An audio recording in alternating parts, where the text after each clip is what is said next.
अच्छा, ये फरमाइए सर, ये इस लेवल पे क्या आपका एक कम्युनिकेशन चैनल नहीं खुलना चाहिए एस्टैब्लिशमेंट के साथ या गवर्नमेंट के साथ या पार्लियामेंट के साथ, ताकि ये आपको धरनों की जरूरत ही ना पड़े, अल जहाद के नारे लगाने की जरूरत ना पड़े और ना ही आपको एहतजाज की जरूरत पड़े? मेरे ख्याल में अगर एक न्यूक्लियर इस्लामिक स्टेट है, इसकी बहुत बड़ी अहमियत है। ठीक है, हम माशी तौर पे कमजोर जरूर होंगे और हम IMF वर्ल्ड बैंक के उसमें चुंगल में फंसे हुए हैं, लेकिन हम एक मैं समझता हूँ हम एक अहम मुल्क हैं, इस्लामी दुनिया में एक बहुत अहम मुल्क है, वैसे भी एक न्यूक्लियर स्टेट है। तो दूसरी तरफ जो है मुल्क की बहुत बड़ी सियासी जमात है, सबसे बड़ी सियासी जमात है, एशिया की दूसरी बड़ी सियासी जमात है। तो बिल्कुल कम्युनिकेशन तो होनी चाहिए। अगर कम्युनिकेशन नहीं है, कोई राब्ता नहीं है, तो वो फिर मैं समझता हूँ कि हैरान कुन बात होगी। लेकिन वो कम्युनिकेशन लेवल किस लेवल पे है, वो कम्युनिकेशन चैनल, ये अहम है। मेरे ख्याल में इसमें अहम तरीन शख्स जो है वो खान साहब खुद हैं, और इसलिए मैंने खान साहब से ये जो जुमा गुजरा पूछा, मैंने एक मुलाकात थी लॉयर्स की, मैं भी वहीं था, तो मैंने पूछा कि अगर 24 से पहले पार्टी से कोई राब्ता होता है, हुकूमत की तरफ से कोई भी राब्ता होता है इन मामलात के हल के लिए, तो फिर आप क्या कहते हैं? तो खान साहब ने कहा कि अगर कोई बात होती है तो मुझसे डायरेक्ट होगी। तो खान साहब ने इनकार नहीं किया। इसका मतलब है कि खान साहब ने ये नहीं कहा कि मैं कोई बात नहीं करूंगा, लेकिन अगर बात वो करेंगे तो वो खुद करेंगे। ये भी एक अच्छी बात है कि उन्होंने इनकार नहीं किया। लेकिन हुकूमत की तरफ से क्या संजीदगी है? हुकूमत की तरफ से 9 महीने हो गए हैं, फॉर्म 47 की हुकूमत बैठी हुई है। आप खुद बहुत सी चीजों से वाकिफ हैं, शायद ओपनली यहाँ पे जाहिर है आप ना कर सकते होंगे, लेकिन बेशुमार ऐसे हकायक मौजूद हैं कि इनके अहम तरीन लोग अपनी सीटें हारे बैठे हैं। एक हारे हुए लोगों को सियासी तौर पे जो बिल्कुल खत्म है, इसलिए मैं देखें, जिस तरह बदन से रूह निकल जाए तो उसको लाश कहते हैं, इस तरह किसी भी सियासी जमात के पीछे से अगर अवाम हट जाए तो सियासी लाशों को कौम के ऊपर बैठा दिया है। इससे हुकूमतें कौन सी चलती हैं, कौन सी रियासतें चलती हैं? मैं नहीं समझता कि जिम्मेदार लोगों को या कोई भी जो इस मुल्क में एस्टैब्लिशमेंट है या उन लोगों को इन चीजों में बीच में आना चाहिए। मेरे ख्याल में सियासी फोर्सेस को ये मामलात हल करने दें, जिसको अवाम ने वोट दिया है उसको हुकूमत करने दें।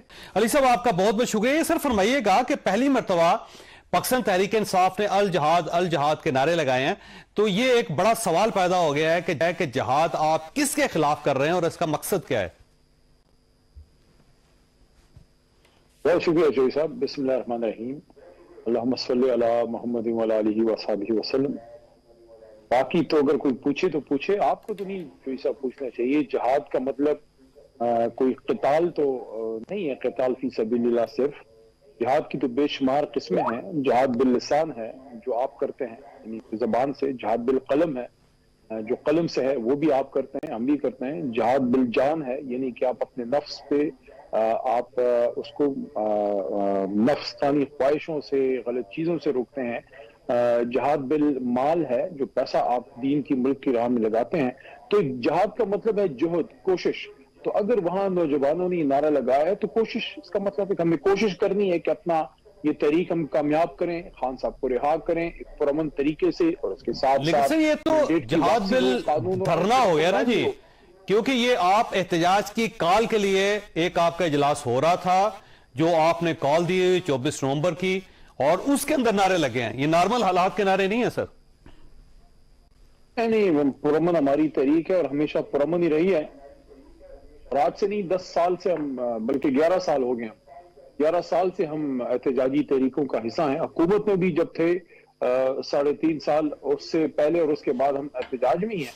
तो आप मुझे बताइए, हमसे ज्यादा ना लोग किसी ने निकाले हैं, ना हमसे ज्यादा कोई लोग पुरअमन रहे हैं। बल्कि 9 मई के बाद भी जो अगर मार पड़ी है तो हमें पड़ी है, बंदे शहीद हुए हैं तो हमारे शहीद हुए हैं, वो आपके भी वैसे हैं, सबके हैं। पाकिस्तानी अगर कोई शहीद हुआ है, मिलिट्री कोर्ट्स में गए, हमारे लोग गए हैं, कोई जख्मी हुआ है, किसी का घर टूटा है, किसी की गाड़ी तोड़ी है, किसी के बच्चे उठाए, सब कुछ जो कुछ भी हुआ हमारे साथ है। और फिर भी जो है बद से बदनाम हम बुरे हैं, हालांकि पुरअमन हमारे सियासी तरीका। ठीक है, लेकिन अली साहब इसके अंदर ना जब इस किस्म के एक्ट होते हैं तो फिर उसके ऊपर बात होती है। एक साइड पे आप ये कह रहे हैं कि कफन बांध के जाएंगे और अगर हम नहीं आएंगे वापस तो हमारे जनाजे पढ़ लेने चाहिए, اور پھر یہ ہے کہ ہم واپس آنے کے لیے نہیں جا رہے. اور جب آپ اس قسم کی باتیں کرتے ہیں اور اس کے بعد الجہاد کے نعرے لگاتے ہیں تو پھر یہ جہاد قلم کے ساتھ نہیں ہے, پھر یہ جہاد زبان کے ساتھ نہیں ہے, پھر یہ جہاد مال کے ساتھ نہیں ہے, پھر یہ جان کے ساتھ ہے. نہیں, میں نہیں سمجھتا. دیکھیں دونوں طرف پاکستانی ہے. اگر دوسری طرف کوئی فورسز کے لوگ ہیں, کوئی پولیس والا ہے, ایف سی ہے, یا کوئی رینجر ہے, تو وہ بھی تو پاکستانی ہے. تو ہم کیا, یا اس طرف اگر ہے تو میں نہیں سمجھتا کہ کوئی ایسی صورتحال ہے کسی بھی ملک میں ایک پرامن احتجاج کرنا, دھرنا دینا یا جلسہ کرنا یا احتجاج کرنا. اگر جمہوریت ہے تو پھر حق ہے, اگر جمہوریت نہیں ہے, فسطائیت ہے. فسطائیت تو ویسے ہے, لیکن اگر کوئی مارشل لا ٹائپ چیز ہے تو اس میں تو پھر احتجاج نہیں ہوتا. اس میں تو ظاہر ہے پھر آپ کو بھی پتہ ہے آئین نقل ہوتا ہے. احتجاج آپ کا حق ہے, لیکن جہاد جو ہے وہ ایک ریاست کے اندر ہے, ریاست کے آرگنز کے خلاف میرا نہیں خیال کہ اس کی کوئی جسٹیفیکیشن ہے. نہیں, ریاست کے خلاف تو کوئی آپ نہ جہاد کر سکتے ہیں نہ کوئی جہاد ہوتا ہے. لیکن میں آپ کو کہا نا کہ جہاد جس طرف آپ سوچ رہے ہیں, اشارہ کر رہے ہیں, جو پاکستان کے خلاف لوگوں نے بندوقیں اٹھائیں, جو پاکستان کے خلاف لوگوں نے جو ہے پرتشدد کاروائیاں کی, لوگوں نے جو انسرجنسی کی ہے پاکستان میں. بہت سے تنظیمیں ایسی ہیں, جیسے پیپلز پارٹی کی ایک ذوالفقار ہوا کرتی تھی, جیسے بہت سی اور ایسی چیزیں ہیں. تو ایک زمانے میں تو ایک فورس بنا دی تھی بھٹو صاحب نے, ایف ایس ایف نام کے نام پر کوئی چیز بنا دی تھی.